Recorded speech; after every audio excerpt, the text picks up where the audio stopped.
नमस्कार, आदाब। Crime petrol the burning cases श्रृंखला के पहले एपिसोड में आप सबका स्वागत है। इस श्रृंखला में हम कुछ चुनिंदा केसेस आपके सामने लेकर आ रहे हैं जो हमारी न्यायिक व्यवस्था के लिए भी चुनौती बन गए थे।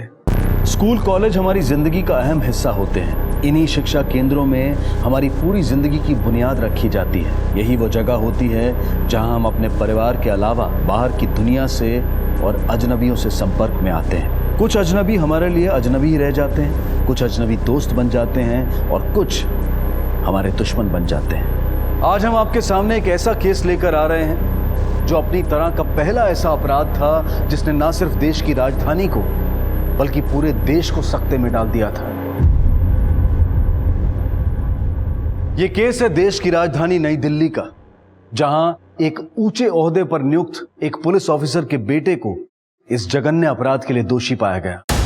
इस केस में न्याय मिलना दुर्लभ और एक नामुमकिन सा सपना लग रहा था। मीडिया और नागरिक पहली बार एक साथ एक प्लेटफॉर्म पर आ गए थे और साथ मिलकर पुलिस और न्यायिक व्यवस्था से सवाल कर रहे थे। ये एक ऐसा और पहला हाई प्रोफाइल व्यक्तिगत केसेस में से एक था जहां तहकीकात की कमान को संभालने के लिए सीबीआई को बुलाया गया था। लेकिन ये एपिसोड देखते हुए हमें अपने आप से ये सवाल पूछना है कि क्या इस अपराध को टाला जा सकता था, और अगर हां तो कैसे? क्या न्याय की घोषणा में तेजी लाई जा सकती थी, और अगर हां तो कैसे? हम ऐसा क्या कर सकते हैं कि हमारा देश एक बेहतर और सुरक्षित देश बन सके?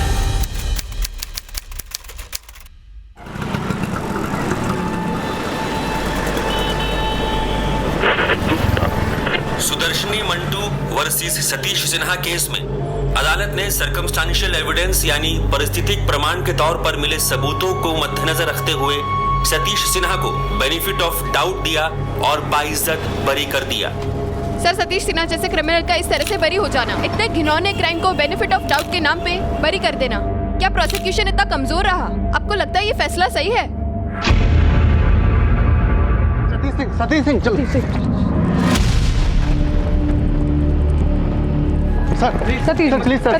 जी, क्या आपने पुलिस कार अपना जुर्म कबूल किया था? क्या वाकई पुलिस झूठ बोले? सच्चाई क्या है, बताएं। सर, क्या ये सच है कि आपने अपने कॉन्ट्रैक्ट्स के फायदे उठाए? क्या ये भी सच है कि आपके पिताजी जो पुलिस में बड़े ओहदे पे आपने उनका ही फायदा उठाया है? सर प्लीज बताइए सर।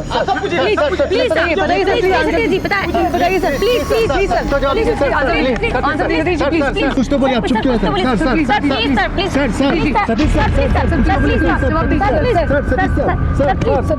कुछ तो बोलिए सर।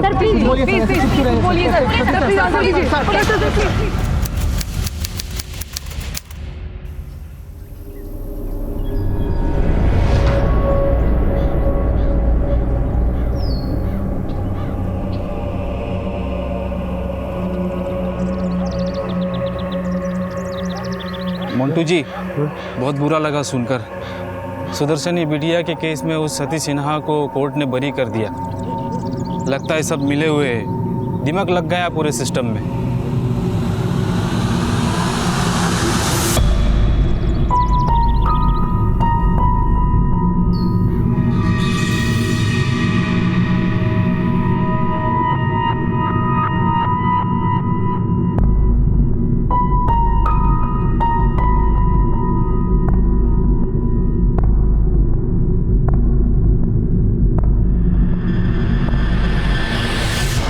क्या हो गया आपको?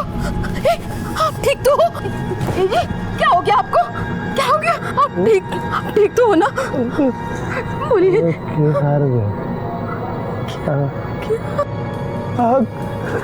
हम केस हार गए।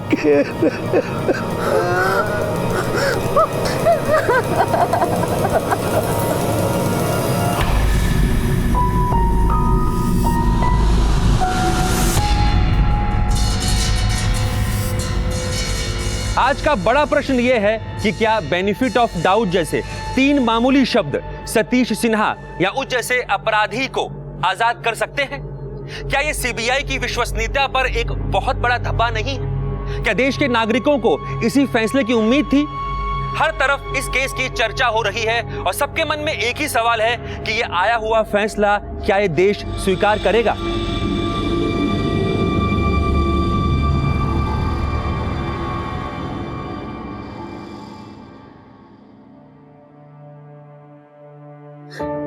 जब मैं पहले घर आता था तो फौरन मुझे पकड़ लेती थी और मुझसे कहती थी, पापा मेरे लिए क्या लाए? मैं कहता, बेटा देख ये लाया, ये लाया।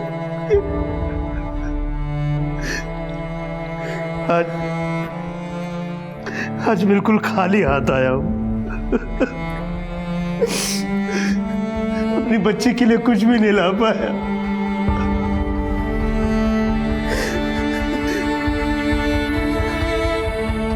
पिछली बार वकील साहब ने कहा था कि अगली तारीख का इंतजार करो, तो तुम्हें इंसाफ मिलेगा। ये इंसाफ मिला।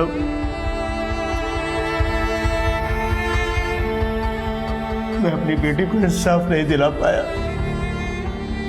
सुदर्शनी बेटा, मैं हार गया। घटना के 3 साल बाद आज सेशन कोर्ट से फैसला आता है और फैसला पक्ष में नहीं जाता है। सारा देश इस फैसले का इंतजार करता है और अब इस फैसले पर पूरे देश में चर्चा हो रही है। हर कोई जानना चाहता है कि क्या इस फैसले को मंटू परिवार स्वीकार करेगा या फिर उच्च न्यायालय की तरफ अपील करेगा।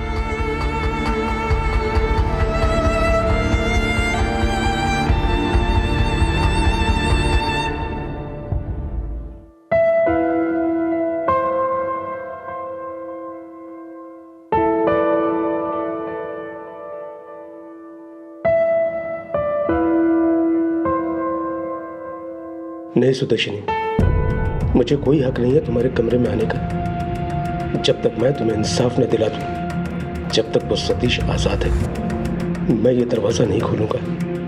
मैं खाली हाथ नहीं आऊंगा बेटा।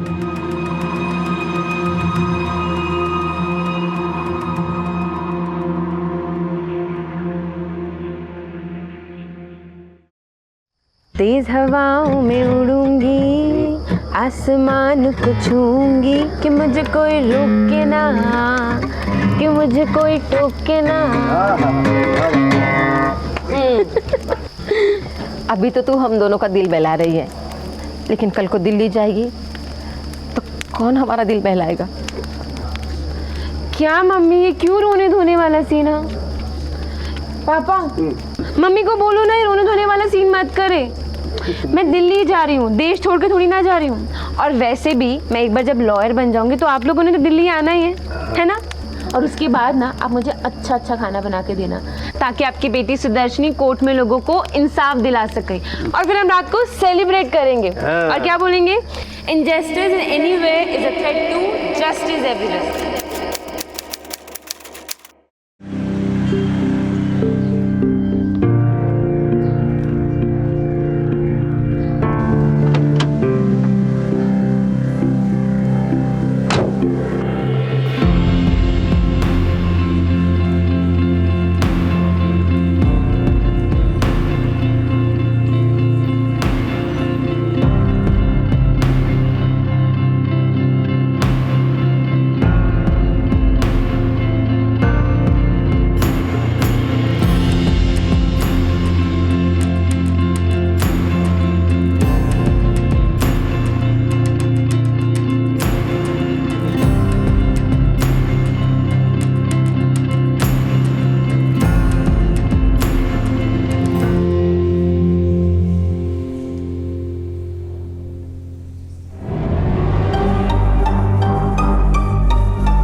Fresher, right?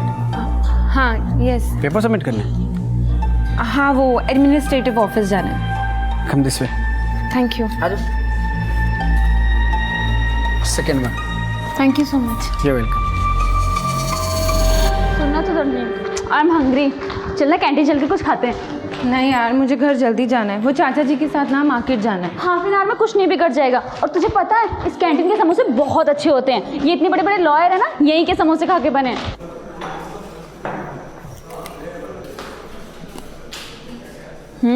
इट्स सो यम। अब यहीं हर दिन, पक्का? पक्का, डन। भैया कितने पैसे हुए समोसों के? मैडम आपके पैसे मिल गए। वो भैया जी बैठे हैं ना, उन्होंने पैसा दे दिया। ओके। आपने हमारे समोसों के पैसे दिए? Yes I did. जूनियर हो नहीं हो तो आज की ट्रीट हम सीनियर्स की तरफ से, ओके? पर हम तो आपको ठीक से जानते भी नहीं हैं। Satish Sinha, law final year. Oh, मैं तो आपका नाम पूछना ही भूल गया। Hi, I am Sudarshani Manto. क्या Sudarshani? Sudarshani Manto. Sudarshani, meet my friends Rohit and Ankita. Hi. Sudarshani right? कभी किसी भी चीज़ की ज़रूरत हो तो हमें याद करना, हम सीनियर्स तुमको यहीं मिलेंगे। Thank you. भाई आपका तो नंबर लग गया, सही जगह हाथ मारा है आपने। चट, कुछ भी बोलता है। ये लीजिए गर्मा गर्म चाय आपके लिए। आपने अभी तक गोलियां नहीं खाई? गोलियां तो बहुत खाई हैं बेटा, लेकिन अब ये गोलियां मुझे खा रही हैं। कैसी बातें कर रहे हैं आप? टाइम पर गोलियां खाना बहुत जरूरी है। हाथ कीजिए।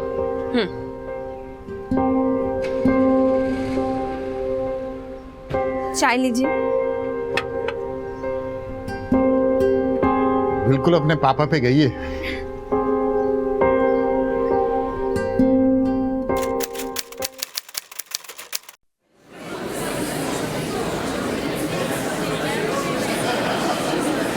हाय।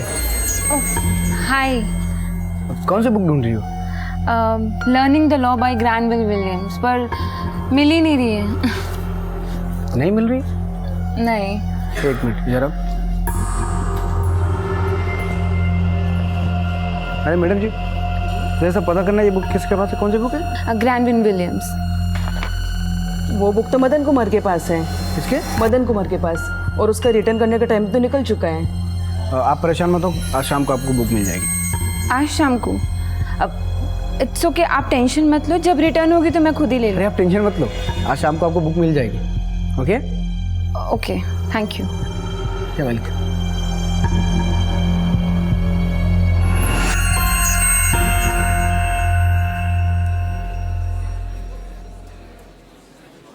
हाय सुदर्शनी, ये तुम्हारी बुक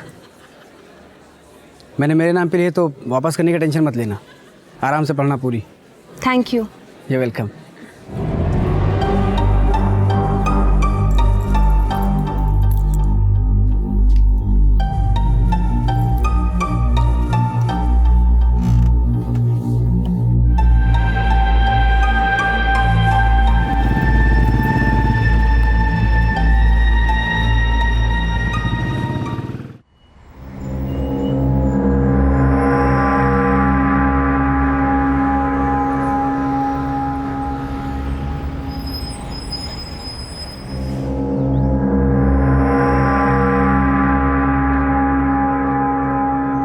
हाय। हाय।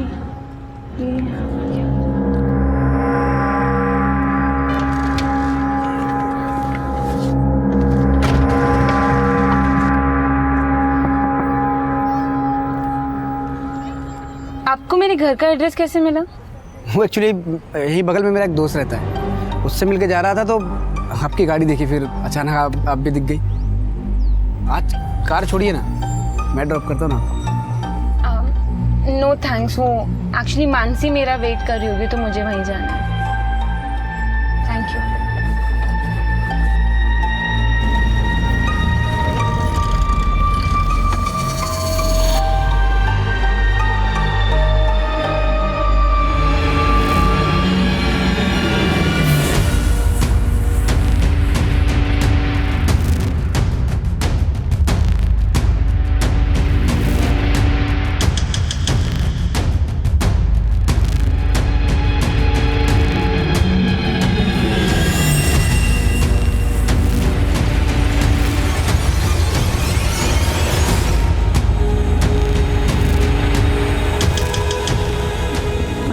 क्या हुआ?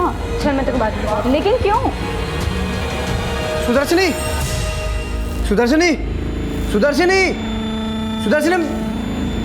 लगता है भाभी काफी नाराज लग रही है। बुलेट ज्यादा तेज तो नहीं चलाई थी तुमने?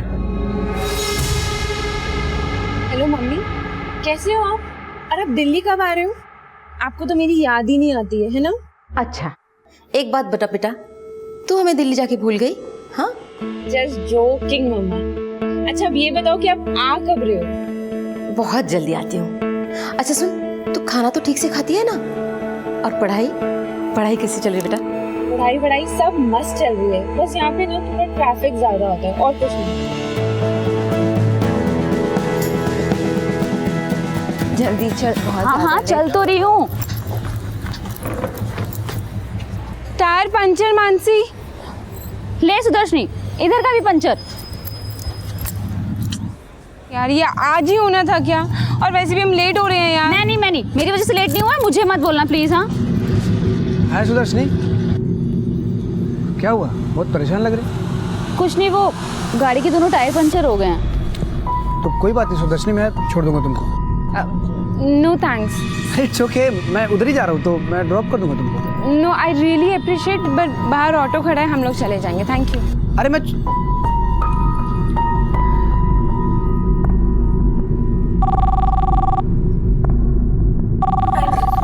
देखता हूँ सुदर्शन। हेलो हेलो, कोई बात ही नहीं कर रहा है।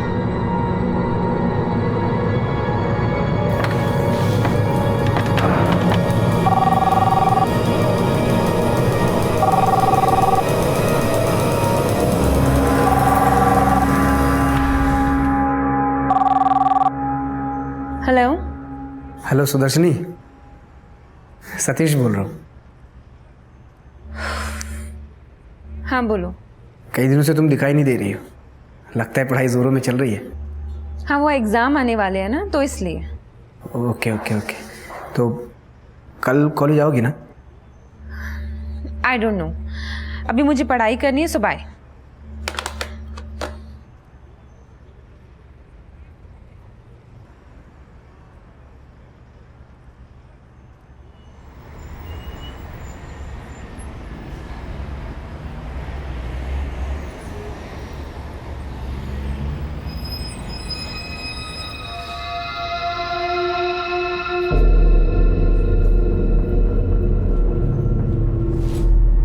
अरे सुनो।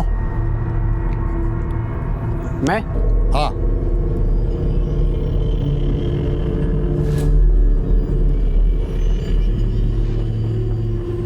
क्या नाम है तुम्हारा? अंकल सतीश। क्या कर रहे थे यहाँ? वो मेरी गाड़ी बंद पड़ गई है तो वही ठीक कर रहा था। देखो बेटा, ऐसा है, सुदर्शनी की सगाई वहाँ शिमला में तय हो चुकी है, तो अब उसका पीछा करने से कोई फायदा नहीं है, और उसे फोन भी मत किया करो। जी।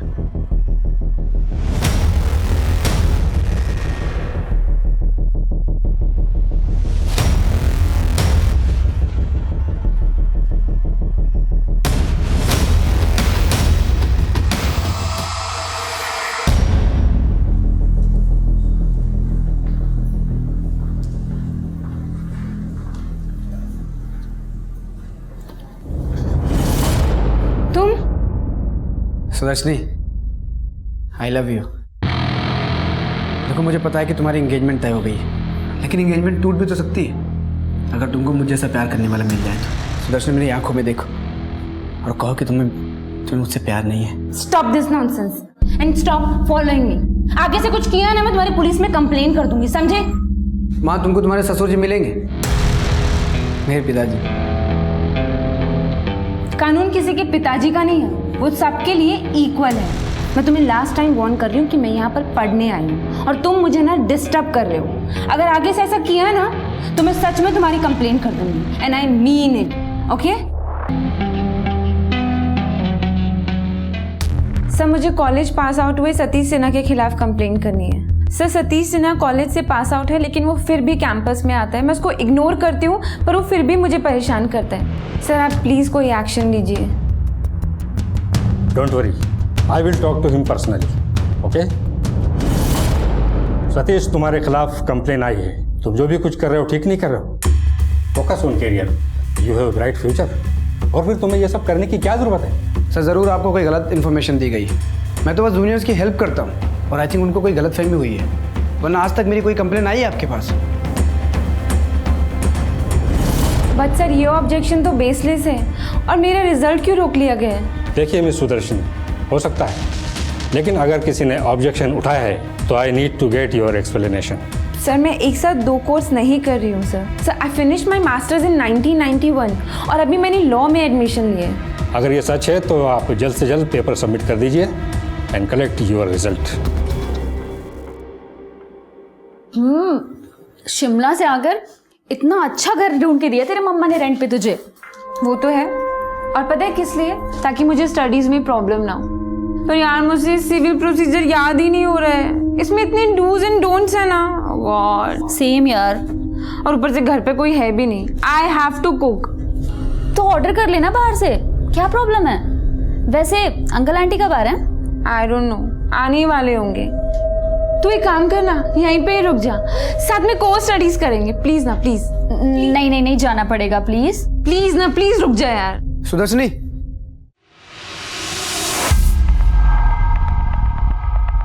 मुझे तुमसे बात करनी है।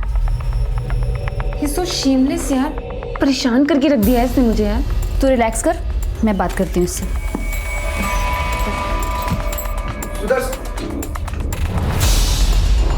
हाँ मानसी, मुझे सुदर्शन से बात करनी है। उसने कॉलेज में मेरे खिलाफ कंप्लेन किया। मैंने उसको बोला मैं उससे प्यार करता हूँ और कोई मजाक नहीं करता। शी इज एंगेज्ड, कोई फायदा नहीं है, छोड़ दो उसका पीछा। इन सब चक्रों की वजह से बेचारी पढ़ भी नहीं पा रही है ठीक से। अरे मैं हेल्प करूंगा उसकी पढ़ाई में। सुदर्शन में तुमको हेल्प करता हूँ ना पढ़ाई में। सुदर्शन में तुमको हेल्प कर। सुदर्शन बात सुनो। उसको बोलो ना, मैं उसको हेल्प कर दूंगा पढ़ाई में। एक बार मिलवा दो ना please. Please leave her alone. पूरे कॉलेज में उसकी बेइज्जती हो रही है। प्लीज जाओ तुम यहाँ से।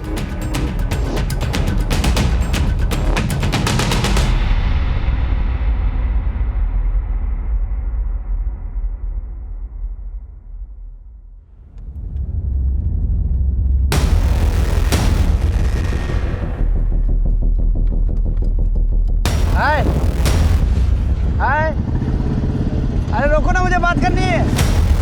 हेलो, अरे कांच तो नीचे करो, मुझे बात करनी है भाई। हेलो, कांच नीचे करो, बात करनी है मुझे तुमसे बात करनी है। कांच नीचे करो, बोल रहा ना।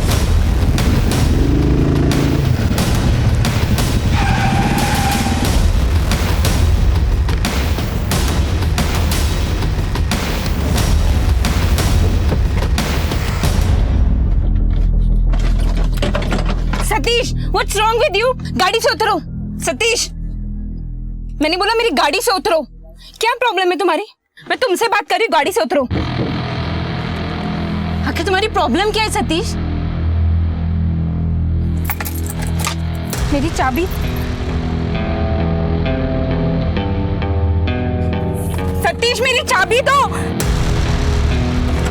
सतीश मेरी चाबी। सतीश, सतीश मेरी चाबी।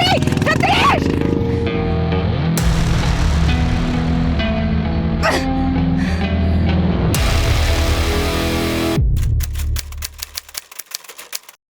बताइए क्या प्रॉब्लम है? सर प्रॉब्लम यह है कि मैं उसको बोल चुकी हूँ कि आई एम नॉट इंटरेस्टेड, लेकिन आज से सारी हदें ही पार कर दी है उसने। ठीक है, आप अपना कंप्लेन लेटर हमको दे दो। ये रहा मेरा माफीनामा। अब मैं जाऊं? अभी एनसी नहीं फाइल किए और आगे से मुझे फिर से कंप्लेन नहीं चाहिए। लॉयर हो, कहीं तुम्हें खुद लॉयर की जरूरत न पड़ जाए। जा सकते हो। ठीक है सर, आगे से ख्याल रखूंगा।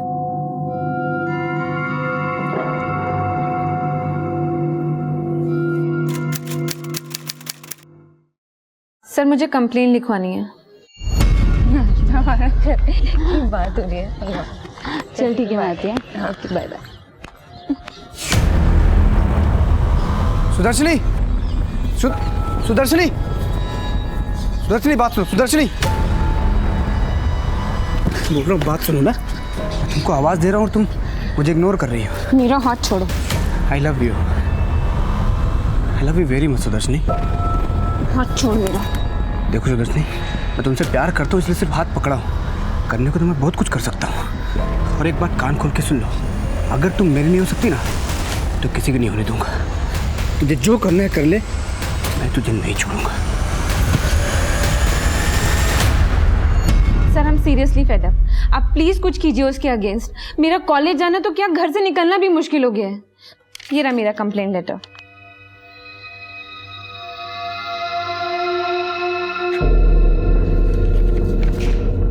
ये रहा मेरा माफीनामा, दोबारा ऐसी गलती नहीं होगी। सुदर्शनी ने जब पहली बार पुलिस में कंप्लेंट दर्ज की थी तब पुलिस ने सतीश सिन्हा से एक माफीनामा लिखवाकर उसे छोड़ दिया था कि वो आइंदा कभी सुदर्शनी को तंग नहीं करेगा। लेकिन यहां सीधा सवाल ये उठता है कि क्या कानूनी कार्यवाही करने में पुलिस को सतीश के साथ और सख्ती से पेश नहीं आना चाहिए था? हम में से कई लोग इस बात को भी मानेंगे कि पिता के पुलिस में ऊंचे ओहदे पर होने की वजह से सतीश के साथ पुलिस का रवैया नर्म था, तो वहीं कुछ लोग ये भी कहेंगे कि सतीश का कोई क्रिमिनल रिकॉर्ड नहीं था और उसके उज्जवल भविष्य को देखते हुए पुलिस उसके साथ नर्म थी। वो भला इस बात का अंदाजा कैसे लगा सकती थी कि सतीश किस हद तक जा सकता है? कारण चाहे कोई भी हो, इस केस के लिए कम ही थे। सतीश पर इस केस में आईपीसी की धारा 376 और 302 के तहत मुकदमा चलना चाहिए था, लेकिन सतीश को इसकी कोई परवाह नहीं थी। उसने सुदर्शनी का पीछा करना नहीं छोड़ा। सच तो यह है कि उसने इसे अपने अहम का सवाल बना लिया था और अब वो अपनी कोशिशों में और ज्यादा होशियार और तीव्र हो गया था। कहीं ना कहीं पुलिस ने भी सुदर्शनी को नजरअंदाज किया था, लेकिन खुद सुदर्शनी और उसके माता पिता ने भी अपने अधिकारों की अनदेखी की थी। वो सतीश पर कड़ी कार्रवाई करने के लिए अदालत का दरवाजा खटखटा सकते थे। किसी को राजी करने में और किसी का पीछा करने में कानूनन फर्क भी है, लेकिन हमारे देश में यही वो वक्त था जब ये लकीर मंद पड़ रही थी।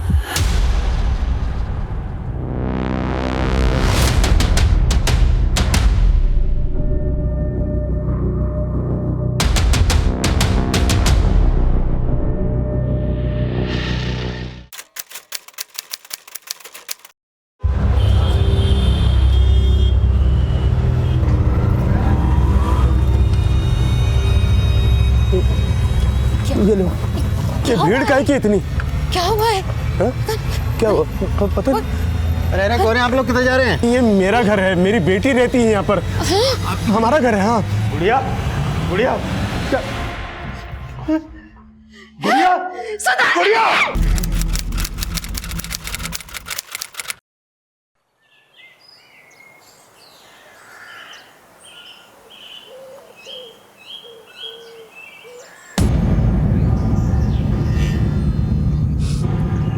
हमारी सुदर्शनी को इंसाफ मिलना चाहिए।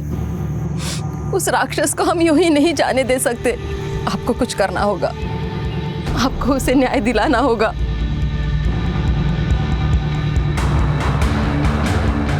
ठीक है तुमने, मैं उस कमीने को ऐसे नहीं छोड़ सकता।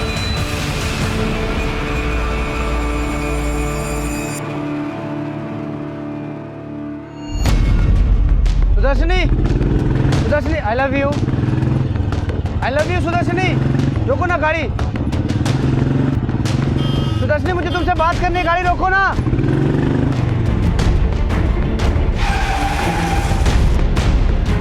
Are you out of your mind? चाहते क्या हो तुम? हाँ, तुमने दिमाग खराब करके रख दिया है। कभी मुझे फॉलो करते हो, कभी मेरी गाड़ी को फॉलो करते हो। क्या प्रॉब्लम क्या है तुम्हारी? हाँ, आई love you. Will you be my Valentine? Are you retarded? तुम्हें एक बारी ना का मतलब समझ में नहीं आता है क्या? I said no. No का मतलब नहीं।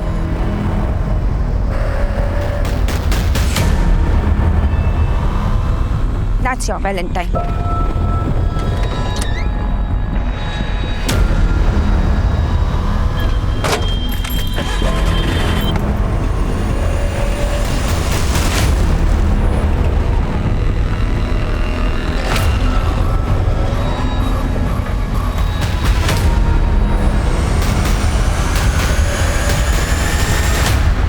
छोड़ कैसे दिया?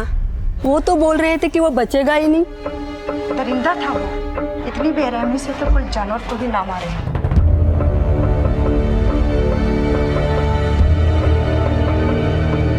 तो कुलविंदर कितने जा रही हैं? पीजी के घर जा रही है। माहौल बहुत खराब है, मैं तेन छड़ देना। चल, क्या कुड़ी नहीं बने पड़ा। चल। ये साला पुलिस और कोर्ट ना अपने लिए नहीं है, बड़े लोग कंट्रोल करते हैं। ये फैसला ठीक नहीं हुआ है, एक दिन ऊपर वाला सही फैसला करेगा। साला क्लियर केस था, लग रहा था सजा हो जाएगी, पता नहीं क्या हुआ। सर सारे एविडेंस, सारे विटनेस, सब कुछ सतीश के खिलाफ था, फिर भी कोर्ट ने छोड़ दिया। पर क्यों सर?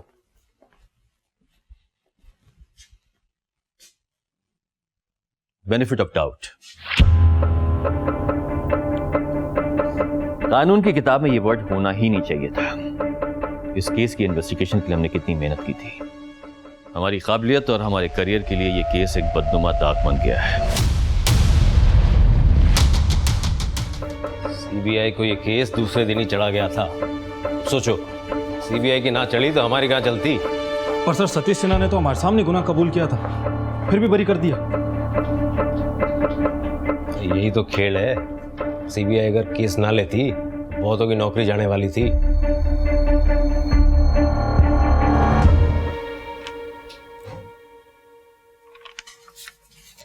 सुदर्शनी बेडशीट थी ना?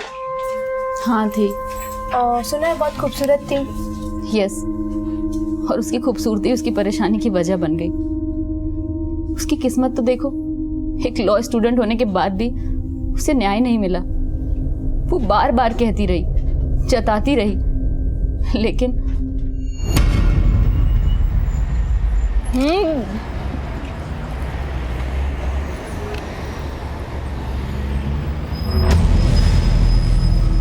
मानसी, वापस चलते हैं। भैया कितने पैसे हुए मुझे आपके? ठीक से खाने तो दिए। मानसी, सामने सतीश खड़े हैं, वो मुझे परेशान करेगा। चल घर चल। तो इसका कुछ करते क्यों नहीं? हर बार पुलिस स्टेशन में कंप्लेन करती हूँ, माफीनामा लिखेगा, सॉरी बोलेगा और फिर वहाँ से वही की वही।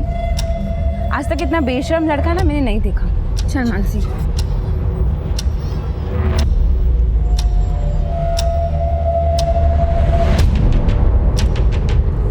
सतीश, छोड़ो उसे। हाथ छोड़ो सतीश, मुझे हाथ छोड़ो, मेरे को लग रही है सतीश। सतीश छोड़ो उसे, मैं कंप्लेन कर दूंगी तुम्हारी। छोड़ो उसे। सब लोग देख रहे हैं सतीश, क्या तमाशा बना रहे हो? मेरा हाथ छोड़ो सतीश, मेरा हाथ छोड़ो, मुझे लग रही है। छोड़ो सतीश। चल।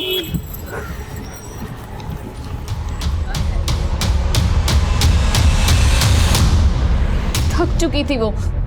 11 बार 11 टाइम्स उसने सतीश की कंप्लेन की थी। पागल करके रख दिया था उसने।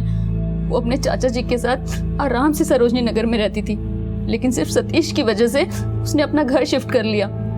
वो ग्रेटर कैलाश में आ गई, लेकिन फिर भी उसने उसका पीछा नहीं छोड़ा। तुम भी तो लॉयर हो, तुमको क्या लगता है? सारे सबूत सतीश के खिलाफ थे, लेकिन केस को ऐसे रफा दफा कर दिया जैसे कोई पॉकेट मार का केस हो।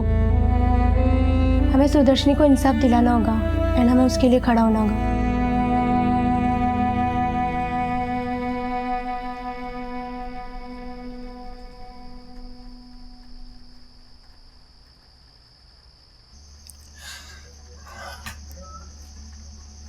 हमारे घर को उजाड़ के अपनी गृहस्थी बसा रहा है वो। ऐसे लगता है मानो चिढ़ा रहा है हमें। ये जताने की कोशिश कर रहा है कि एक लड़की के माँ बाप कितने मजबूर होते हैं। आपको कुछ तो करना होगा। क्या इस देश में ऐसी कोई अदालत नहीं है, ऐसा कोई जज नहीं है जो एक माँ की आवाज सुन सके?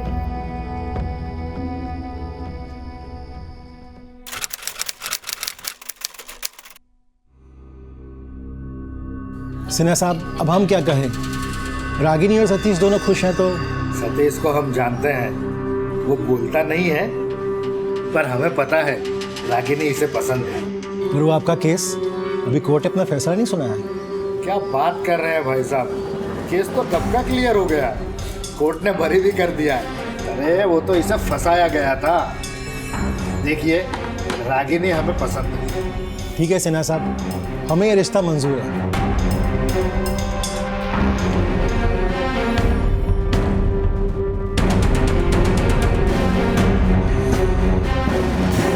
देश के लोगों के लिए आजमाइश की घड़ी थी। कड़ी निराशा और रोष समाज के हर वर्ग में दिखाई दे रहा था। मीडिया प्लेटफॉर्म्स पर भी काफी कुछ कहा और सुना जाने लगा था। इंसाफ के लिए लोगों की पुकार बुलंद हो गई थी। भारत अब पहले जैसा नहीं रह गया था। हालात बदल रहे थे। लोगों के लिए सुरक्षित माने जाने वाले शहरों में अपराध की घटनाएं बढ़ने लगी थी। लोग अपनी और अपनों की सुरक्षा को लेकर चिंतित थे। लेकिन धीरे धीरे लोगों का जनहित के लिए कार्य करना और उनमें भाग लेना शुरू हो गया। टेलीविजन और न्यूज मीडिया की भी एक बड़ी और मुख्य भूमिका उभर कर सामने आई। सीबीआई ने बड़े अपराधों की तहकीकात में मुख्य रोल निभाया।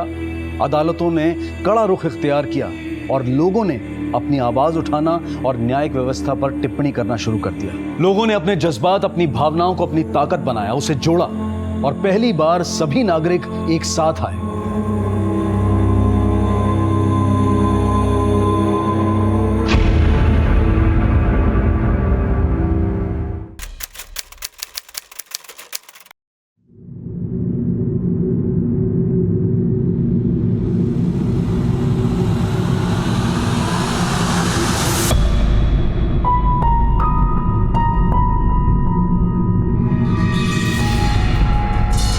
मैं अच्छी तरह से जानता हूं कि इस बार वो हाई कोर्ट से बच नहीं पाएगा और हमें भी ध्यान देना होगा कि उसे उसके जुर्म की सजा मिले।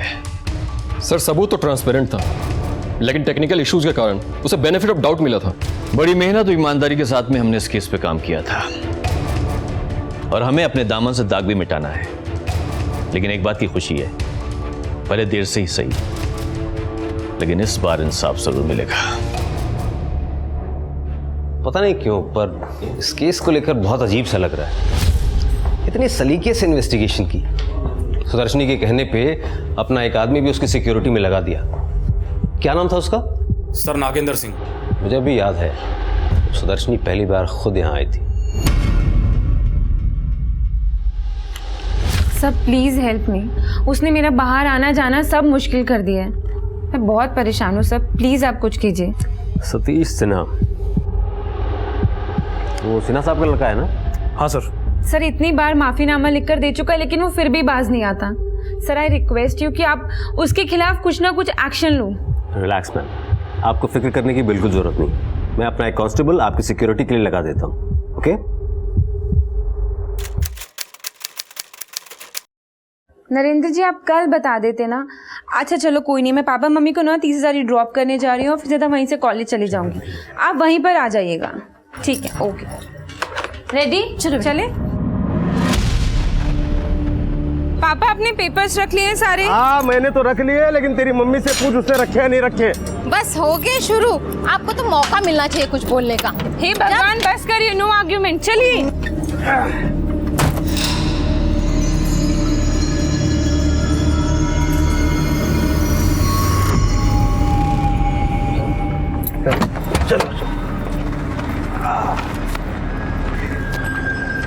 संभल के जाना बेटा, अकेली जा रही हूँ। Bye bye.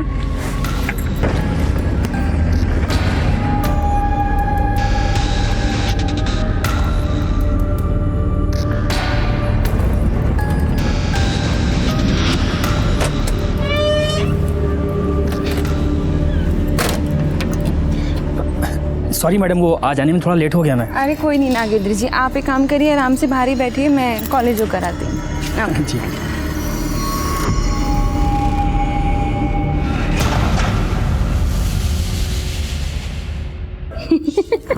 ये ठीक रहेगा एकदम से। हमें लेट तो नहीं हुआ? कोई बात नहीं मैडम, चलिए चलते हैं। मेरी वजह से हमेशा लेट नहीं होता है। बाय सुदर्शनी।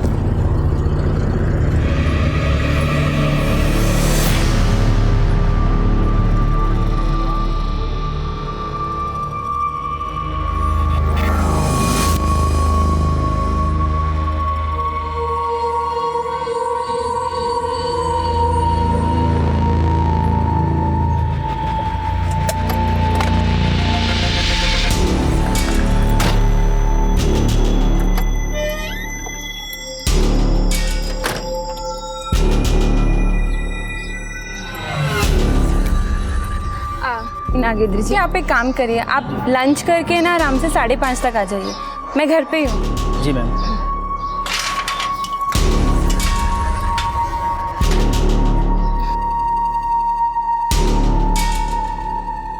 दीदी खाना ले आऊं? हाँ ले आओ। ठीक है।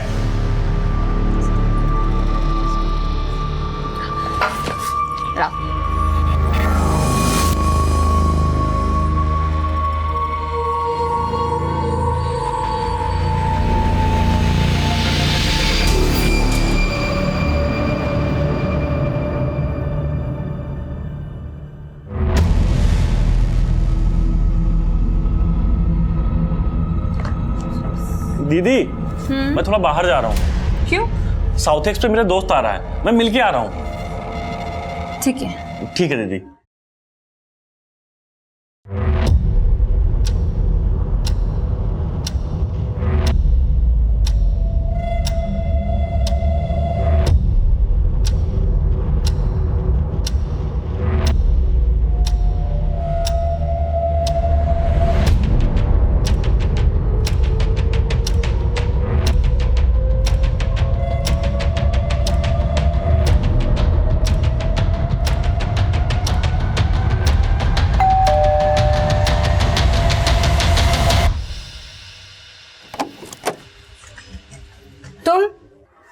सुदर्शनी बात सुनो प्लीज, प्लीज बात सुनो।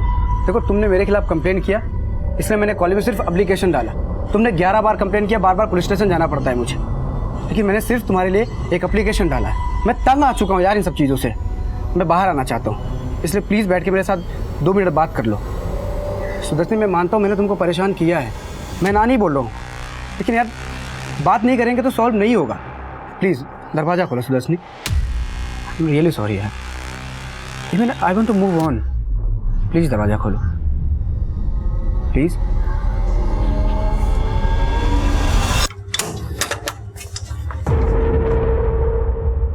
सुदर्शनी मैंने तुमको बोला था ना कि जितना प्यार मैं तुमसे करता हूँ ना दुनिया में कोई नहीं करता।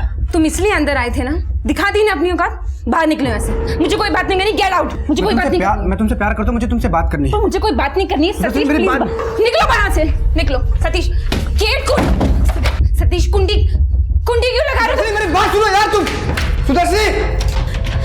सुदर्शनी भागो मत, बोल रहा हूँ ना। सुदर्शनी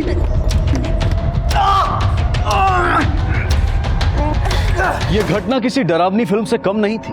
ये एक ऐसी दिल दहला देने वाली घटना थी जो हम चाहते थे कि कभी ना घटती। इस घटना ने सुदर्शनी के उज्जवल जीवन को समाप्त कर दिया था। उसके माता पिता की जिंदगी बिखर गई थी। एक पिता के लिए, तहकीकात करने वाले अफसरों के लिए और पब्लिक प्रोसिक्यूटर्स के लिए यहीं से शुरुआत हुई इंसाफ के लिए जद्दोजहद की। इस केस के द्वारा पूरे देशवासियों को खुलकर यह पता चला कि किस तरह से केसेस को अदालत में तोड़ मरोड़ कर पेश किया जाता है, किस तरह से एक ओपन एंड शट केस अदालत में पेचीदा बन जाता है और किस तरह से अपराध को अदालत में साबित करना कठिन हो जाता है।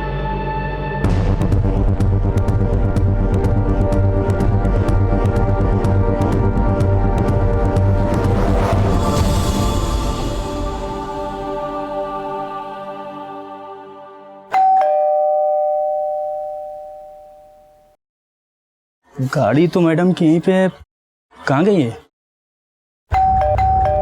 Madam? Madam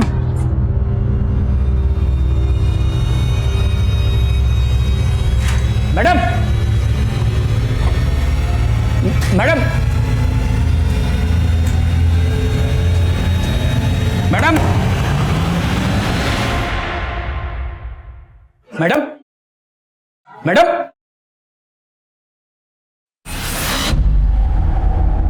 madam madam madam madam madam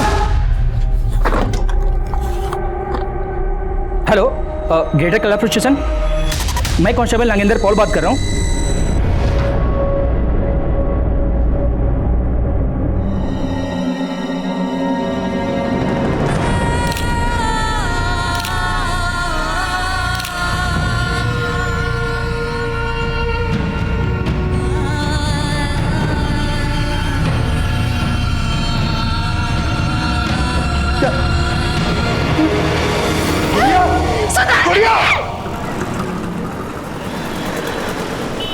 sir आप बताइए तो सही, मुझे लेके जा क्यों रहे? सर आप मेरी बात सुनिए, मैंने किया क्या है बताइए तो सही कम से कम। सर आप ऐसे नहीं ले जा सकते मुझे, प्लीज आप बात समझिए।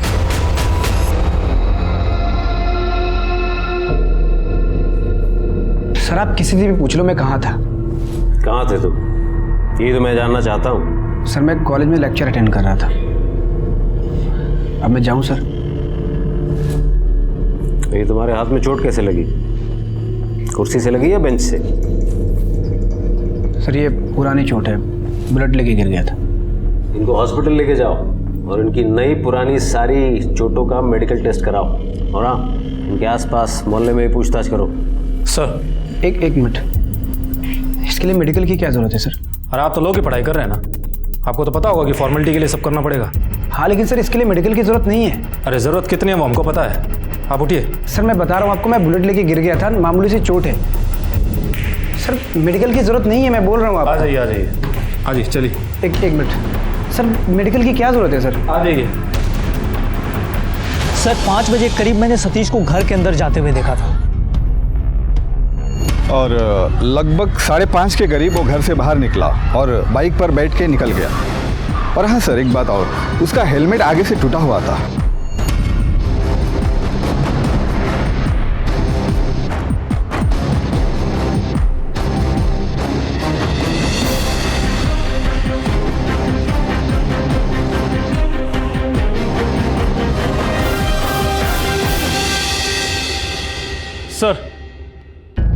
सर सतीश सिन्हा की मेडिकल रिपोर्ट। सर रिपोर्ट के हिसाब से माइनर फ्रैक्चर है लेकिन फ्रेश है। इस केस में दिल्ली पुलिस ने अपनी शुरुआती जांच की, लेकिन सतीश सिन्हा के पिता पुलिस में वरिष्ठ ओहदे पर थे, इसलिए घटना के कुछ ही दिनों में इस केस की तहकीकात सीबीआई को सौंप दी गई। ये सुदर्शनी मंटो की केस फाइल है। जैसा कि कहा गया कि आगे की इन्वेस्टिगेशन आप लोग करेंगे, मैंने सारे एविडेंसेस भी जमा करा दिए हैं। दिल्ली पुलिस की तहकीकात के आधार पर सीबीआई ने सतीश सिन्हा के खिलाफ अपनी कानूनी कार्रवाई पूरी की, लेकिन लोअर कोर्ट के फैसले ने न सिर्फ सीबीआई को बल्कि पूरे देश को सकते में डाल दिया था। सबूतों के साथ छेड़छाड़ और इन्वेस्टिगेशन में इंटरनेशनल स्टैंडर्ड फॉलो ना करने पर यह अदालत मानती है कि मुलजिम सतीश सिन्हा को पूरी तरह दोषी नहीं ठहराया जा सकता।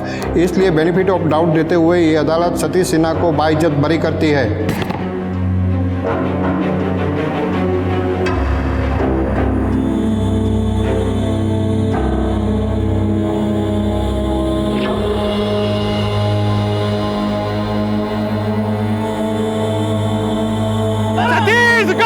फांसी दो!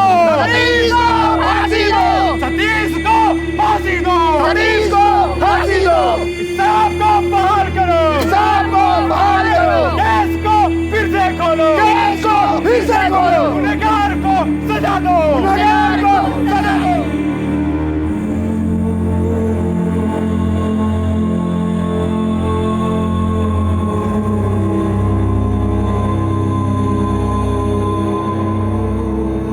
लोगों के आवाज उठाने के बाद सन 2000 में सीबीआई ने लोअर कोर्ट के इस फैसले के खिलाफ हायर कोर्ट में अपील दायर की और सतीश सिन्हा के लिए मौत की सजा की मांग की।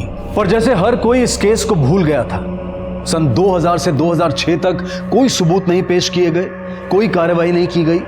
लेकिन 2006 में कुछ बड़े और प्रभावशाली लोगों के छूट जाने के बाद हमारी न्यायिक व्यवस्था एक बार फिर से कटघरे में खड़ी थी। लोगों की आवाज फिर बुलंद हो रही थी। ये एक नया भारत था जो बड़ी आसानी से चीजों को नहीं छोड़ सकता था, पीछे नहीं हट सकता था, खामोश नहीं रह सकता था। इस समय तक सतीश ने विवाह कर लिया था, वो अपनी कानूनी प्रैक्टिस भी करने लगा था और उसका जीवन सामान्य चल रहा था। लेकिन इस पूरे मुकदमे के दौरान सबके दिमाग में सिर्फ एक ही सवाल था कि क्या इस बार सुदर्शनी को इंसाफ मिलेगा, और अगर हां तो कैसे। ये एक बहुत ही कॉम्प्लेक्स केस है। सेशन कोर्ट और अब हाई कोर्ट ओपन हो रहा है। इस बार किसी भी तरह की चूक नहीं होनी चाहिए, और याद रखना कि ये हमारे लिए आखिरी चांस है। We have to be very careful. So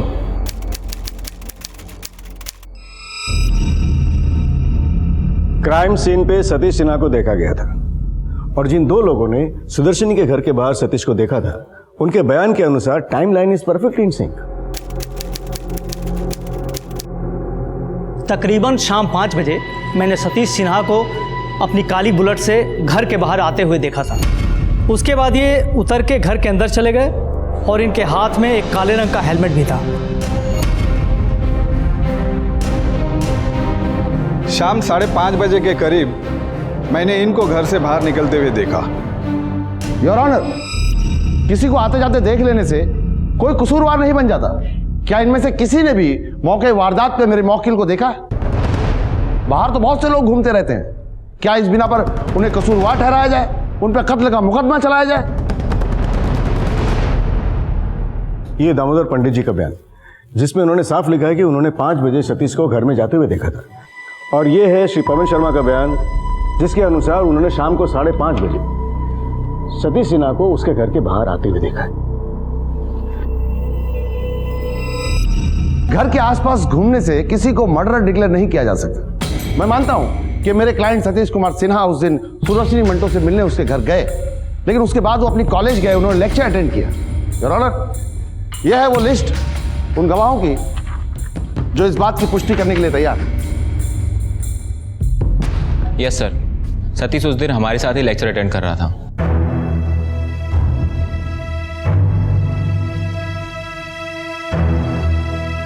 your honour, जब यह केस सीबीआई को सौंपा गया है तो इस केस की पूरी तहकीकात हमने एक नए सिरे से की। अपनी पूरी टीम के साथ में हर सबूत का टटोला, मौका वारदात पे जितने भी सबूत जमा किए गए थे उन सारे सबूतों की जांच पड़ताल फिर से की। आई विटनेस दामोदर पंडित और पवन सिंह, इन दोनों से पर्सनली जाके इन दोनों का बयान लिया। योर ऑनर, अपने शक को यकीन में बदलने के लिए सुदर्शनी मांटो के घर से सतीश सिन्हा के क्लासेस तक का सफर मैंने बाइक पे तय किया। तकरीबन 35 मिनट लग गए। इस बात से यह पुष्टि होती योर ऑनर कि सतीश सिन्हा अपने कॉलेज में लेक्चर्स अटेंड करते हुए देखे तो गए, लेकिन ये वहां दरअसल लेट पहुंचे और शुरू के लेक्चर्स भी इन्होंने मिस किए। सीबीआई ऑफिसर विजय शर्मा की रिपोर्ट के अनुसार सतीश सिन्हा लेक्चर में 10 मिनट लेट पहुंचे थे। उन्होंने सुदर्शनी के घर से कॉलेज तक की दूरी करीब 40 से 45 किलोमीटर पर आवर की स्पीड से बाइक से तय की थी और जिसके लिए उन्हें 35 मिनट का समय लगा था और ये सतीश सिन्हा के टाइमलाइन से परफेक्टली मैच होता है। योर ऑनर, सतीश की इंजरी 15 जनवरी की है और ये रही उसकी रिपोर्ट। सर ये पुरानी चोट है, ब्लड लेके गिर गया था। सीबीआई के पास क्या प्रूफ है कि यह घटना 24 घंटे के अंदर हुई है? जज साहब, डॉक्टर की रिपोर्ट के मुताबिक मुलजिम की हाथों की चोट ताजा थी। योर ऑनर, इनके हाथ के एक्सरे को जब बारीकी से चेक किया गया तो यह बात सामने आई कि उनकी जो एक्सरे रिपोर्ट है वो डिफरेंट एंगल से ली गई है और योर ऑनर ये इसलिए किया गया ताकि घाव के ऊपर जो कैलस फॉर्म होता है उसको अवॉइड किया जाए, वो ना दिखे। और इस बात की पुष्टि हमने खुद डॉक्टर साहब से उनके स्टेटमेंट से करवा ली है। सतीश सिन्हा के मेडिकल रिपोर्ट के हिसाब से सतीश सिन्हा के हाथ का फ्रैक्चर बिल्कुल फ्रेश था, मतलब 24 घंटे के अंदर ये फ्रैक्चर हुआ था। ये दोनों रिपोर्ट्स एक सीबीआई ने पेश की है और दूसरी डिफेंस ने। दोनों रिपोर्ट्स में एक्सरे का एंगल अलग अलग है, जिससे ये साबित नहीं होता कि जनवरी का एक्सरे सतीश सिन्हा का ही है। और डॉक्टर की डिटेल रिपोर्ट के अनुसार ये चोट घटना के आसपास की ही थी। सुदर्शनी की पोस्टमार्टम रिपोर्ट से यह साफ जाहिर है कि उसके चेहरे पर किसी चीज से बार बार वार किया गया था और जिस हेलमेट के वाइजर के टुकड़े सुदर्शनी के डेड बॉडी के पास मिले थे वो उसी हेलमेट के हैं जो सतीश सिन्हा के घर में से बरामद हुए।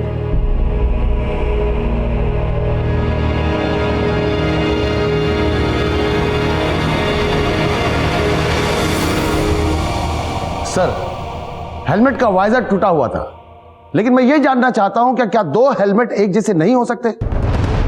एक ही रंग के, एक ही ब्रांड के दो हेलमेट एक जैसे नहीं हो सकते?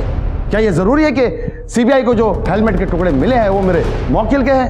क्या यह इत्तेफाक नहीं हो सकता योर ऑनर? वैसे भी मेरे मौकिल का वारदात से 14 दिन पहले मोटर बाइक पे एक्सीडेंट हुआ था और इनका हेलमेट टूट गया था। योर ऑनर, हमने तहकीकात की और यह बात साबित हो गई कि सतीश सिन्हा की बाइक का एक्सीडेंट कभी हुआ ही नहीं।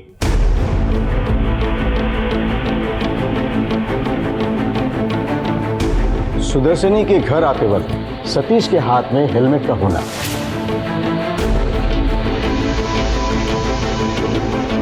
घर से वापस जाते समय सतीश के हाथ में हेलमेट का होना,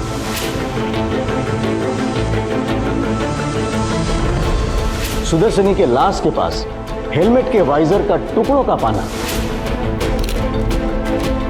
और उसी टूटे हुए हेलमेट का सतीश सिन्हा के घर से बरामद होना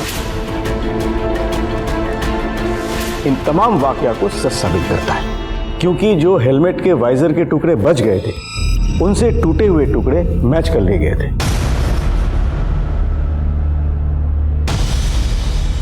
ब्लड सैंपल की बात जो प्रोसिक्यूशन कह रहे हैं, इनके अनुसार मेरे क्लाइंट का 20 ml ब्लड लिया गया था और सर यह है उसकी रिपोर्ट। सर, हैदराबाद लैब के मुताबिक उनके पास 12 ml ब्लड पहुंचा, जबकि मेरे क्लाइंट का 20 ml ब्लड लिया गया था। तो फिर 8 ml ब्लड कहां गया? Your honour, it's clear case of tampering with blood samples. वैसे दिल्ली से हैदराबाद जाते जाते काफी चीजें बदली जा सकती। योर ऑनर, हमारी ऑफिशियल टीम डीएनए सैंपल लेकर खुद हैदराबाद गई थी। मैंने पर्सनली वो सैंपल डॉक्टर रेड्डी को हैंडओवर किया। सैंपल की क्वांटिटी 12 ml थी योर ऑनर, लेकिन उसके साथ में कोई छेड़खानी नहीं की गई थी, कोई टैंपरिंग नहीं की गई थी। और डीएनए टेस्ट के लिए योर ऑनर जो प्रोसीजर होता है वो प्रॉपर फॉलो किया गया था। सैंपल चाहे 20 ml हो या 12 ml, मगर वो सतीश के डीएनए से मैच हुआ है और डीएनए टेस्ट को गलत माना नहीं जा सकता। Cement traces found at the crime scene are of Satish Sinha, जो कि हैदराबाद लैब ने कंफर्म किया है।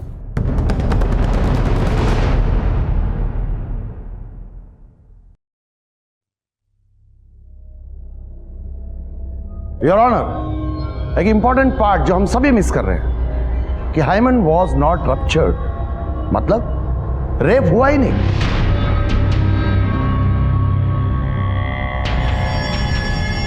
और अगर मेरे क्लाइंट सतीश सिन्हा ने रेप नहीं किया, इसका मतलब यह है कि उसने मर्डर भी नहीं किया।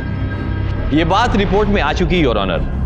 Now it depends on person to person, और जो फोर्स अप्लाई किया जाता है ये उस पे भी डिपेंड करता है। सीमेन के ट्रेसेस अंडरगारमेंट में मौजूद थे और इसकी पुष्टि डीएनए रिपोर्ट्स में हो चुकी है। रेप वॉज कमिटेड और इस बात की गवाही सर्कमस्टेंशियल एविडेंसेस दे रहे। किसी ने रेप के बाद सुदर्शनी को कपड़े पहनाने की कोशिश भी की थी और यही रीजन है कि इतने भारी सर्दी में भी सुदर्शनी का स्वेटर बेड पर पड़ा हुआ है।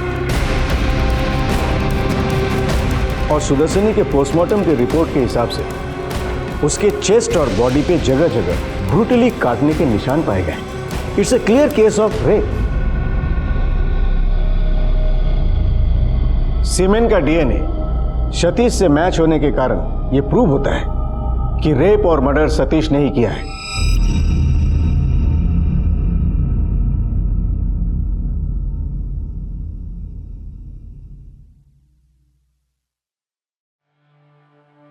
सबूतों के साथ छेड़छाड़ और इन्वेस्टिगेशन में इंटरनेशनल स्टैंडर्ड फॉलो न करने पर यह अदालत मानती है कि मुल्जिम सतीश सिन्हा को पूरी तरह दोषी नहीं ठहराया जा सकता।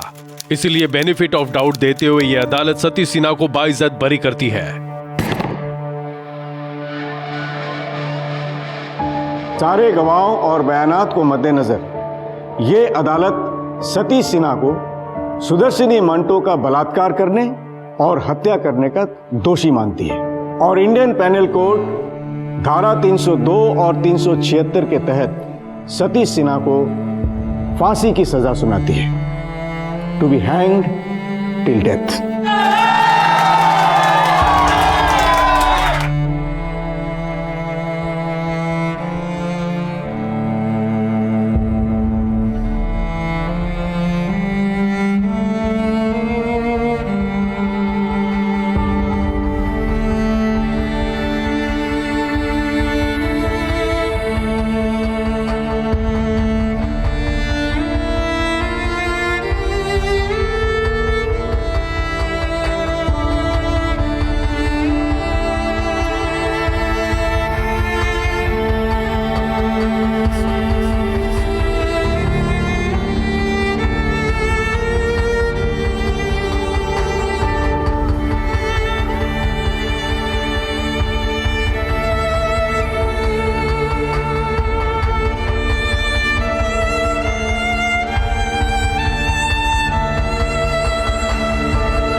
तेज हवाओं में उड़ूंगी, आसमान को छूंगी, कि मुझे कोई रोके ना, कि मुझे कोई टोके ना।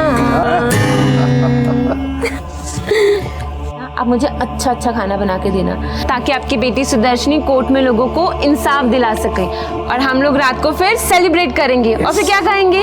Injustice in any way is a threat to justice everywhere. क्यों पापा? बेटा, आज तुझे इंसाफ मिल गया, पर उसे सेलिब्रेट करने के लिए तू आज हमारे साथ नहीं है।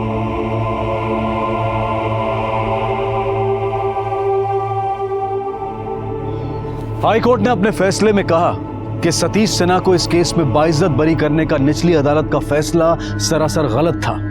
इस फैसले ने इंसाफ का खून किया था और न्यायिक सच्चाई को कुचला गया था। विशेषकर डीएनए टेस्टिंग में कोई खामी नहीं थी, सर्कमस्टेंशियल एविडेंसेस और फोरेंसिक पक्के थे। बहरहाल बेंच ने लोअर कोर्ट की खामियों पर गौर करते हुए ये माना कि पुलिस ने सतीश के खिलाफ सुदर्शनी की शिकायतों को नजरअंदाज किया, उन पर ध्यान नहीं दिया, और चूंकि सतीश के पिता पुलिस महकमे में एक ऊंचे ओहदे पर थे, उसके साथ नरमी बरती गई। फैसले में कहा गया कि छोटे अफसर बड़े अफसरों के परिवार वालों के खिलाफ शिकायत दर्ज करने से, उन पर एक्शन लेने से कतराते हैं। जजेस की बेंच ने लोअर कोर्ट के फैसले से यह महसूस किया कि दिल्ली पुलिस की कार्य पद्धति इस बात को उजागर करती है कि कानून की गाज कानून के रखवालों और उनके परिवार वालों पर नहीं गिर सकती। 2007 में सतीश सिन्हा ने हाई कोर्ट के फैसले के खिलाफ अपील दायर की और उच्चतम न्यायालय ने 2010 में सतीश की फांसी की सजा को उम्र कैद में बदल दिया। सजा सुनाए जाने के बाद सतीश सिन्हा कई बार पैरोल पर जेल से बाहर आ चुका है। हमने ये केस आपको इसलिए दिखाया क्योंकि हम में से कोई भी सुदर्शनी या उसके परिवार की जगह हो सकता है। अगर हम चाहते हैं कि जुर्म थम जाए, तहकीकात तेज हो, न्याय सटीक हो, तो हम सबको एक योग्य और कुशल भूमिका निभानी होगी। अब मैं अनूप सोनी आपसे विदा लेता हूं। फिर मुलाकात होगी अगले एपिसोड में एक और चौंका देने वाले केस के साथ। तब तक अपना और अपने परिवार का ख्याल रखें और देखते रहें क्राइम पेट्रोल डायल 100। सबक एक को, सीख हम सबको। जय हिंद। और आइए अब रुख करते हैं crime petrol dial 100 the burning cases श्रृंखला के आज के दूसरे केस की तरफ, जो एक औरत की कोमल, भावुक और ममतामयी छवि के बिल्कुल विपरीत अमानवीय और निर्दयी होने की एक दुर्लभ घटना का असाधारण उदाहरण बनकर सामने आता है। इस श्रृंखला में हम आपको ऐसे केसेस दिखाने जा रहे हैं जो इंसान के और इंसानियत के आदर्शों के विपरीत हैं। ऐसा लगता है जैसे बौद्धिक, सामाजिक और तकनीकी विकास के साथ अपराध ने भी नए आयाम तय किए हैं। आए दिन इंसान इन अनगिनत अपराधों का शिकार बन रहा है। यहां तक कि कुछ केसेस तो न्याय प्रक्रिया को भी चुनौती देते हैं और इंसान के दिलो दिमाग पर डर की गहरी छाप छोड़ देते हैं। कैपिटल पनिशमेंट यानी कि सजाए मौत, ये किसी आम गुनाह की सजा नहीं है। अदालत ये सजा बेहद संगीन और असाधारण अपराधों में ही देती है और किसी महिला को सजाए मौत या फांसी की सजा होना असाधारण से भी असाधारण माना जाता है। आजाद भारत के कानून के इतिहास में रतनबाई वो पहली महिला थी जिसे न्यायालय ने 1955 में मौत की सजा सुनाई थी और तब से लेकर अब तक कुल 13 महिलाओं को मौत की सजा सुनाई जा चुकी है और इनमें से ही 2 बहनें हैं, सपना और रंजना भोयर, जो जेल में अपनी जिंदगी के आखिरी दिनों की उल्टी गिनती गिन रही हैं। रंजना और सपना भोयर 2 बहनें जिन्हें अदालत ने फांसी की सजा सुनाई थी, उनकी मां रुक्मणी भी इस सजा में भागीदार होती अगर तहकीकात के दौरान ही उसकी मौत ना हो जाती। सवाल यह है कि इतनी साधारण सी दिखने वाली ममता की प्रतिमूर्ति, अपने परिवार और बच्चों पर जान छिड़कती ये महिलाएं किसी जघन्य अपराध को अंजाम दे सकती थीं, और वो भी ऐसा अपराध जिसके लिए इन्हें फांसी की सजा दी जाए। आखिर इन्होंने ऐसा क्या अमानवीय जघन्य अपराध किया था जिसके लिए सदियों में किसी को दी जाने वाली मौत की सजा इनके नाम हो गई थी।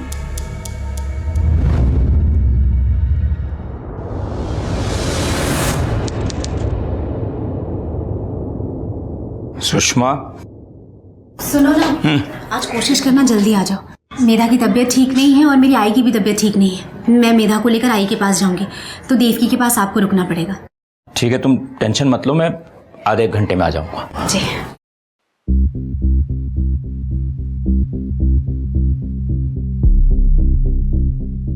तुम लोग क्या कर रहे हो यहाँ? वो बाबा, हम लोग कुछ दिनों के लिए नासिक रहने आए हैं आई के साथ। आई का बहुत मन है मेधा को मिलने का, पर उसकी तबीयत ठीक नहीं है। इसके लिए आई ने हमें इधर भेजा है ताकि हम मेधा को लेके जाएं। हाँ बाबा, मेरा भी बहुत मन करता है अपनी छोटी बहन को मिलने का, उसके साथ खेलने का, वक्त बिताने का। बाबा सच में बहुत याद आती है उसकी। देखो, मेधा की तबीयत ठीक नहीं है, इसलिए मैं उसे तुम लोगों के साथ नहीं भेजूंगा। बाबा, हम उसे बिल्कुल परेशान नहीं करेंगे, उसका हम अच्छे से ध्यान रखेंगे और हम उसको टाइम पे खाना, दवाई सब दे देंगे। बाबा भेज दो ना, पता नहीं हम नासिक वापस कब आएंगे और उससे मिल भी पाएंगे या नहीं। हाँ बाबा, हम आपके घर के पास वाली धर्मशाला में रुके हुए हैं, चाहिए तो आप मेधा को देख के जाओ। भेज दो ना उसे। देखो, मैं सुनिए ना, जाने दीजिए ना, सौतेली है तो क्या हुआ, है तो बहन ही, मिलने का तो मन करता ही होगा। तुम लोग रुको, मैं मेधा की दवाइयाँ लेकर आती हूँ, बस टाइम पे दवाइयाँ दे देना। हाँ मेधा, उठो, देखो कौन आया है। चलो चलो चलो। ये दीदी है, खेलना उनके साथ। मैं तुझी ताई, सपना ताई। ये लो दवाई। चलो, आई इंतजार कर रही है। हाँ बाबा, आप इसको लेने आना। हाँ, मेधा को लेने आना। हाँ?